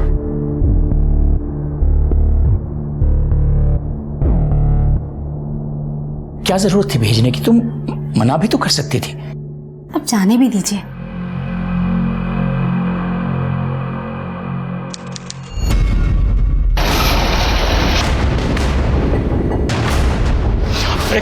कल पूना से एक औरत आई थी, उसके साथ 2 लड़कियां भी थी। कौन से रूम में है वो? वो लोग तो कल रात को ही चले गए, बहुत जल्दी में थे वो। उनके साथ एक छोटी बच्ची भी थी। हाँ, 2 लड़के थे और एक लड़की भी थी।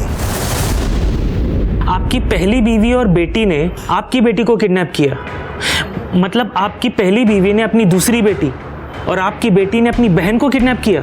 हाँ साहब, ये अगवा करने वालों में मेरी पहली बीवी, उसकी बेटी रंजना और मेरी सगी बेटी सपना, ये तीनों लोग थे।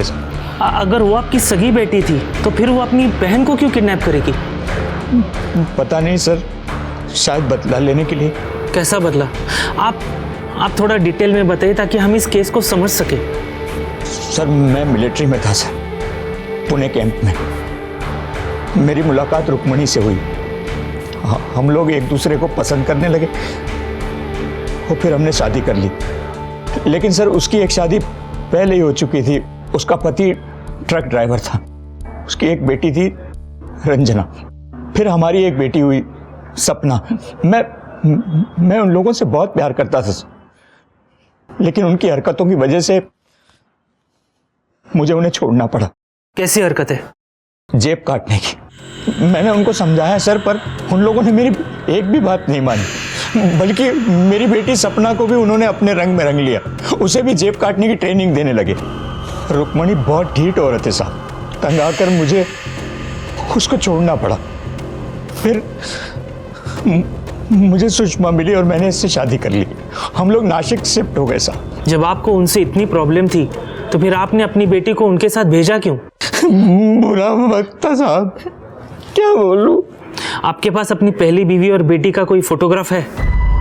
नहीं साहब। कुछ आइडिया है वो कहाँ रहते हैं? कोई टेम्पररी या परमानेंट एड्रेस? पूना में कहीं रहते हैं, बस इतना ही पता है।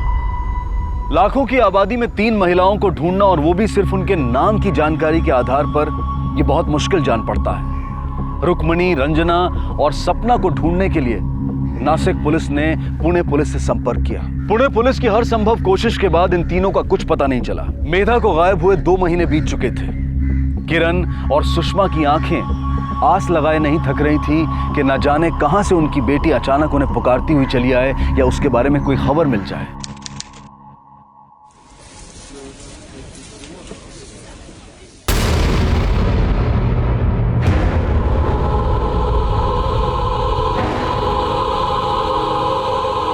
रंजना, तुम लोग मेधा को लेकर गई थी ना? कहाँ है वो? किस हाल में? मेरी मेधा मुझे वापस दे दो। छोड़, भूल जा मेधा को, अब वो तुझे नहीं मिलने वाली। मतलब तुम लोग कहना क्या चाहती हो? मैंने क्या बिगाड़ा है तुम्हारा? तूने हमारे आई की जिंदगी बर्बाद कर दी, हमारा घर उजाड़ दिया। जैसे हम अपने बाप के लिए तरसते ना, अब तू अपनी बेटी के लिए तरस। नहीं मिलेगी कभी तुझे वो। मैंने ऐसा कुछ नहीं किया है। मैं तुम्हारे पैर पड़ती हूँ, मेरी बच्ची मुझे वापस दे दो। चल मेरे बात को सुनो।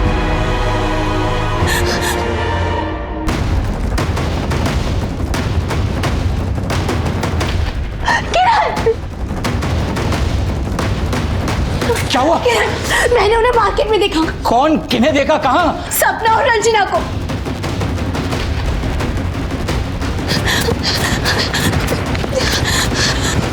किरण, हाँ? किरण यहीं पे थे। कहाँ चले गए? ठीक से याद है तुझे? किरण मुझे अच्छे से याद है, मैंने यही देखा था। किरण ने तुरंत इस घटना की सूचना नासिक पुलिस को दी और नासिक पुलिस ने तुरंत कार्रवाई भी शुरू कर दी। लेकिन तमाम कोशिशों के बावजूद पुलिस सपना, रंजना और रुक्मणी का पता लगाने में नाकामयाब रही। इन तीनों के नासिक में होने ने किरण और सुषमा की तो नींद उड़ा दी थी। डर 24 घंटे उनके साथ था कि अब उनके साथ क्या अनहोनी होने वाली थी।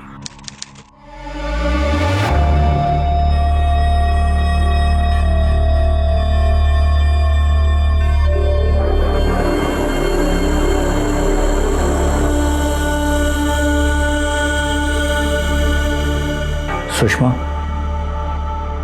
देवकी को स्कूल के गेट पर ही छोड़कर मत आ जाना। तब तक वहीं रुकना जब तक वो स्कूल में अंदर नहीं चली जाती। जब तक ये अंदर नहीं चली जाती मैं वहीं पे रुकती हूँ, और लेने भी स्कूल छूटने के 1 घंटे पहले पहुंच जाती हूँ। जब तक ये घर वापस नहीं आती अजीब सी घबराहट होती है। रोज प्रार्थना करती हूँ कि मेरी बच्ची सही सलामत हो, कहीं मेधा की तरह। ऐसा कुछ नहीं हुआ, फालतू की बातें मत सोचा कर। स्कूल के प्रिंसिपल से बात हुई है मेरी, कह रहे हैं वो ध्यान रखेंगे इसका, और कुछ भी होगा तो सबसे पहले हमें खबर करेंगे। सब ठीक करेगा भगवान।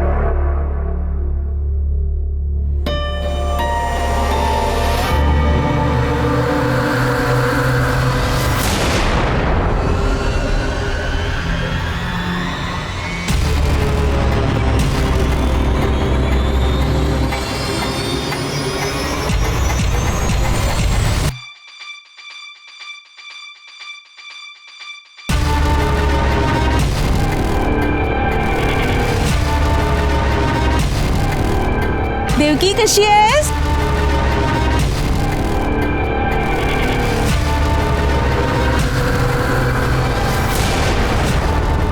लक्षात ठेवा तिच्यावर. काही काळजी करू नका, मी आहे ना.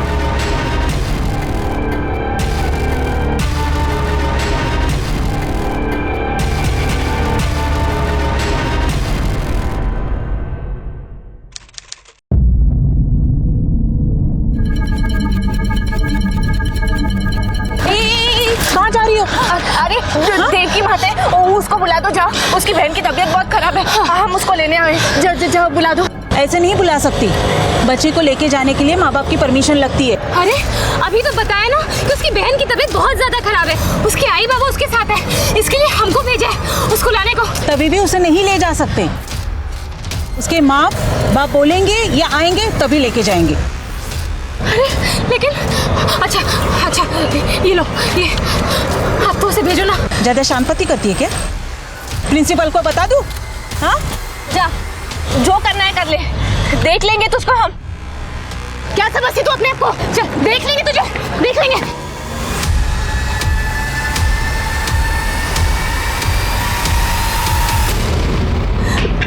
किरण, क्या हुआ? देवकी के स्कूल से फोन आया था, प्रिंसिपल ने कहा कि 2 लड़की आई थी देवकी को साथ ले जाने के लिए। तुम फौरन स्कूल जाओ और देवकी को लेकर आओ, मैं पुलिस स्टेशन जाता हूँ। चलो।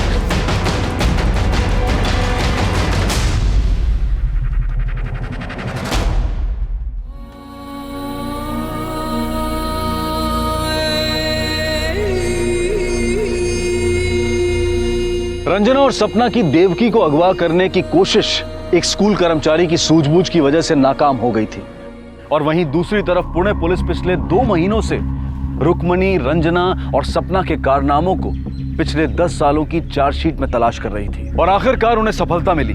इन तीनों के नाम उन्हें पुलिस रिकॉर्ड्स में मिले, जिसमें इन पर चोरी और लूट के कई मामले दर्ज थे, और जिसके लिए ये 8 महीने की सजा भी काट चुकी थी। कुछ ना होने से कुछ होना बेहतर है, और पुलिस की भी यही स्थिति थी। उनके पास इन तीनों का अभी का पता नहीं था, लेकिन इन तीनों के फोटोज और कुछ पुराने एड्रेसेस थे, जिसको आधार बनाकर उन्होंने अपने खबरी नेटवर्क को एक्टिवेट कर दिया, और आखिरकार उनकी कोशिश रंग लाई और उन्हें इन तीनों का नया पता मिल गया। पुणे पुलिस ने तुरंत वहां छापा मारने की तैयारी की, इस उम्मीद में कि शायद अब मेधा केस सॉल्व हो जाएगा, लेकिन उन्हें आभास भी नहीं था कि सच कहीं ज्यादा भयानक और कुरूप होगा। काय पाहिजे? सरका बाजूला. अरे चला. अरे क्या हो रहा है? सपना और रंजना कौन है? मेधा मात्रे कहाँ है? कहाँ है मेधा मात्रे? हम किसी मेधा मात्रे को नहीं जानते।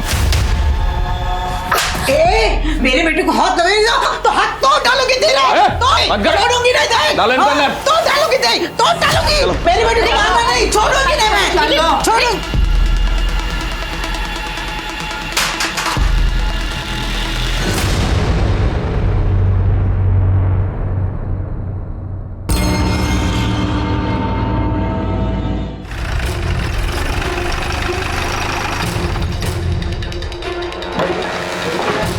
सर, ये रहे मनीषा। सारा घर अच्छे से चेक करो। Yes sir. सर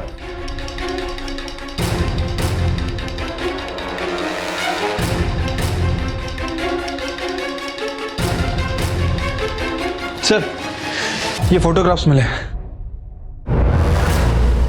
रुक्मिणी के बेटे के बर्थडे के फोटोज हैं। कांबळे, ये फोटो लेकर जरा आस पड़ोस में पता करो, इसमें जो बच्चे हैं ये आस पड़ोस के ही बच्चे हैं या बाहर के हैं। हो सकता है कि इन बच्चों में से किसी ने मेधा को देखा हो। ठीक है सर। सर ये कुछ बच्चों के कपड़े मिले।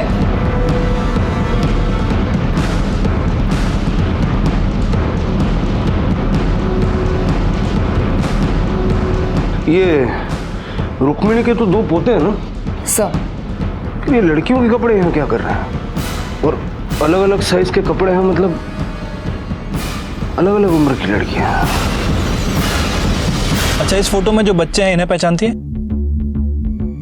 हाँ, इनमें से ज्यादातर बच्चे यही के हैं। लेकिन साहब इस बच्चे को मैं नहीं जानती, पहले कभी इसे इस एरिया में नहीं देखा। इसे पहचानती हैं? इसे कभी देखा इस एरिया में? साहब यहाँ तो बच्चे आते रहते हैं, कोई 2-3 महीना रहता है तो कोई 10-12 दिन में चला जाता है। पता नहीं कहाँ से आते हैं और कहाँ चले जाते हैं। मैंने तो उनको 1-2 बार पूछा भी था। पिछले 3 सालों में कम से कम 10 से ज़्यादा बच्चे हमने देखे यहाँ पे। उनका वो दामाद है ना सूरज, उसके साथ में अलग अलग बच्चे दिखते हैं। अरे वाह। अच्छा, ये लोग काम क्या करते हैं? काम क्या साहब, पॉकेटमारी करते हैं। 1000 बार तो पुलिस पकड़ के लेके गई, लेकिन कोई फायदा नहीं, सुधरते ही नहीं है। वापस आके फिर वही काम शुरू। इनका जो दामाद है सूरज, क्या वो भी यहीं रहता है? घर जमा है ना साहब, कहाँ जाएगा? वो भी इधर, उसकी गाड़ी भी यहाँ।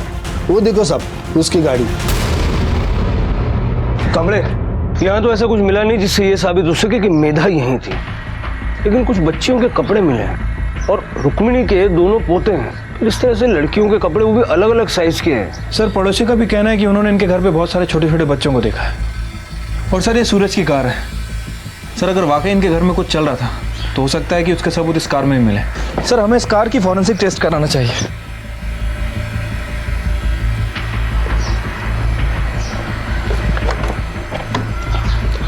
बोलो। और जब तक फॉरेंसिक टीम अपना काम करती है, हम जरा इन चारों से पूछते हैं कि बच्चे कौन है? कौन से बच्चे? वही जो तुम्हारे घर मेहमान बनकर आते थे और अचानक गायब हो जाते थे। किसके बच्चे थे वो? वो तो हमारे रिश्तेदारों के बच्चे थे साहब। कौन से रिश्तेदार? नाम एड्रेस दो जरा, हम भी तो पता करें। उसमें पता क्या करने का? रिश्तेदारों के बच्चे नहीं होते क्या? और कौन बोला 10-12 बच्चे देखे? 10-12 नहीं साहब, एकुन 2-3 ही बच्चे आए होंगे। 6-7 बच्चे होंगे सब। वो गांव से कोई इधर घूमने को आते थे ना, तो उन्हीं के बच्चों को देखा होगा। किसके गांव से? तेरे या तेरी बीवी के? गांव के बच्चे नहीं थे साहब, वो तो मेरी सहेलियों के बच्चे थे। वो जब घूमने जाती थी ना, तो अपने बच्चों को मेरे इधर छोड़ के जाती थी। और तुम घर पे बैठ के उनकी देखभाल करती थी? अरे साहब, अभी कोई देखभाल करने को बोला तो मना नहीं कर सकते ना, वो भी अपनी बहन के बच्चे को। कितनी बहनें हैं तुम्हारी में? आई की बहन का है साहब, वो तो मेरे बहनों के बच्चे थे। लेकिन तुम्हारी तो सिर्फ एक बड़ी बहन है जो तुम्हारे साथ रहती है। फिर ये बाकी की बहनें और बच्चे ये सब कहाँ से आए? अरे सब मुझे क्या मालूम कहाँ से आते थे, पर इतना मालूम है कि आते थे और फिर कुछ दिन के बाद चले जाते थे। कहाँ चले जाते थे? कहाँ मतलब?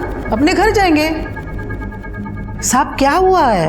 हमने ऐसा कोई भला बुरा काम नहीं किया है और बच्चों से हमारा कुछ लेना देना नहीं है। लेकिन मेधा से तो है ना। कहाँ है मेधा? कहाँ रखा है उसको? बोलो, मेधा कहाँ है? मुझे कैसे पता होगा वो कहाँ है? साहब मैं तो जानता भी नहीं है मेधा कौन है। ये सारे लाइन से झूठ बोल रहा है। अब इनसे सच उगलवाने के लिए हमें ब्लड स्टेन्स और कार की फॉरेंसिक रिपोर्ट का वेट करना होगा।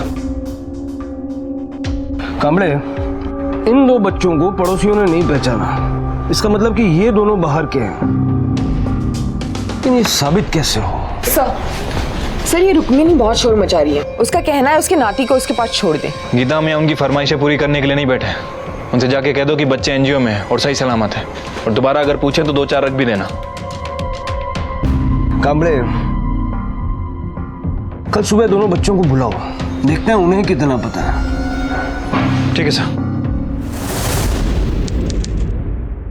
केदार, बेटा लो बिस्किट लो, क्रीम वाले बिस्किट हैं, बहुत अच्छे हैं। लो खाओ खाओ खाओ। अच्छा, अब मुझे ये बताओ कि ये फोटो तुम्हारी बर्थडे पार्टी की है ना? हाँ। बहुत सारे बच्चे आए तुम्हारी पार्टी में, है ना?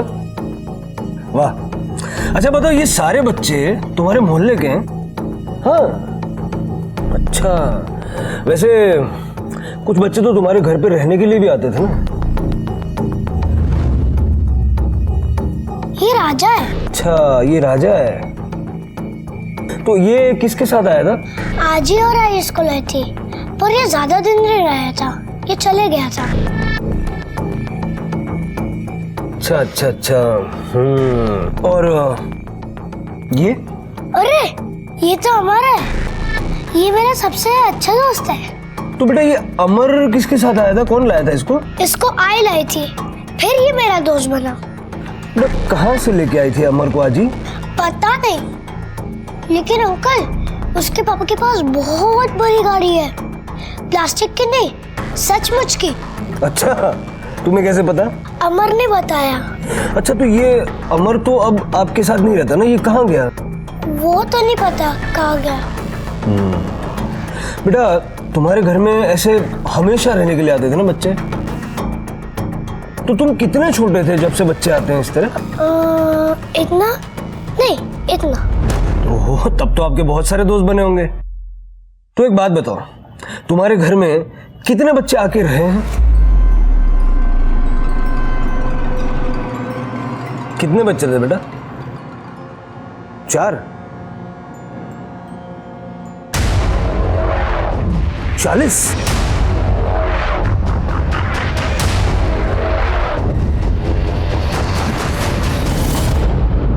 तीन महीने हो गए किरण, मेरी बच्ची कहीं नहीं मिल रही है, पता नहीं किस हाल में होगी।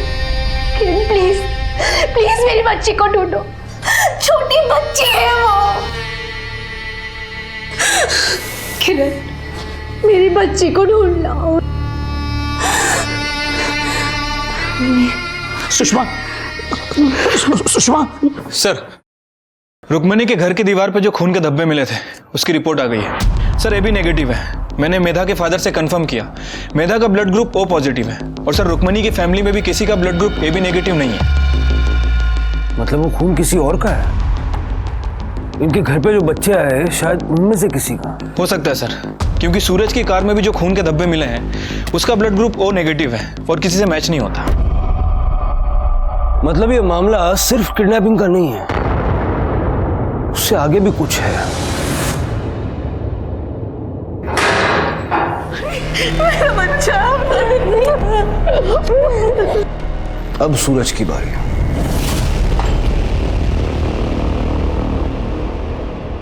बैठना, बैठ बैठ। क्रीम वाले बिस्किट हैं, मैं भी यही खाता हूँ, लेना कामले। पुलिस को ना लोग गलत समझते हैं। अब तेरी सास, बीवी, साली, इनको हमने बच्चों से मिलवा दिया। बच्चा आया था साहब, मेरे को काय को नहीं मिलवाया? तेरे लिए उससे भी अच्छा एक प्लान है मेरे पास। देख, हम जानते हैं कि तुम लोग ये बच्चों को किडनैप करते थे, फिर उनको अपने चोरी चकारी के कामों में इस्तेमाल करते थे, ठीक है, लेकिन ये सारे काम तू नहीं करता था, वो 3 औरतें करती थी और तू उनके चक्कर में फंस गया। अब किसी के भी चक्कर में फंसा हो, सजा तो काटनी पड़ेगी। कितनी सजा होती है कामड़ा?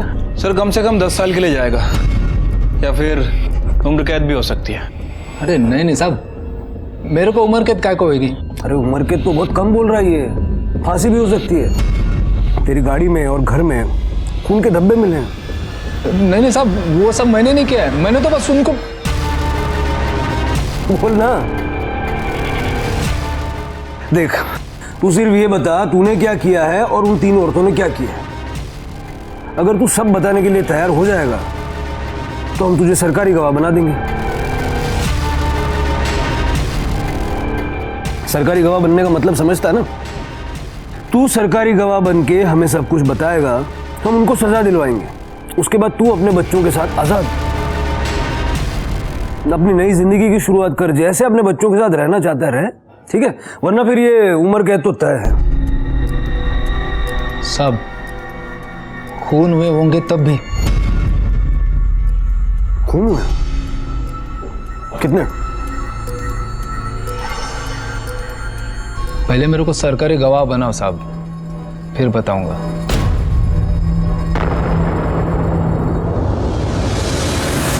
पुलिस को संदेह था कि पूरे दशक में इन्होंने एक नहीं बल्कि कई तरह के अपराधों को अंजाम दिया है, लेकिन रुक्मणी, रंजना और सपना अपने निर्दोष होने पर डटे हुए थे। आखिर पुलिस सच तक कैसे पहुंचेगी? क्या वो पूरा सच ढूंढ पाएगी? इन सभी सवालों के जवाब हमें मिलेंगे कल रात इस केस के दूसरे और आखिरी भाग में। अब मैं अनूप सोनी आपसे विदा लेता हूं, फिर मुलाकात होगी। तब तक अपना और अपने परिवार का ख्याल रखें और देखते रहें क्राइम पेट्रोल डायल 100। सबक एक को, सीख हम सबको। जय हिंद। इस तरह के और भी एपिसोड देखने के लिए हमारे चैनल को सब्सक्राइब करें और बेल आइकन दबाना ना भूलें।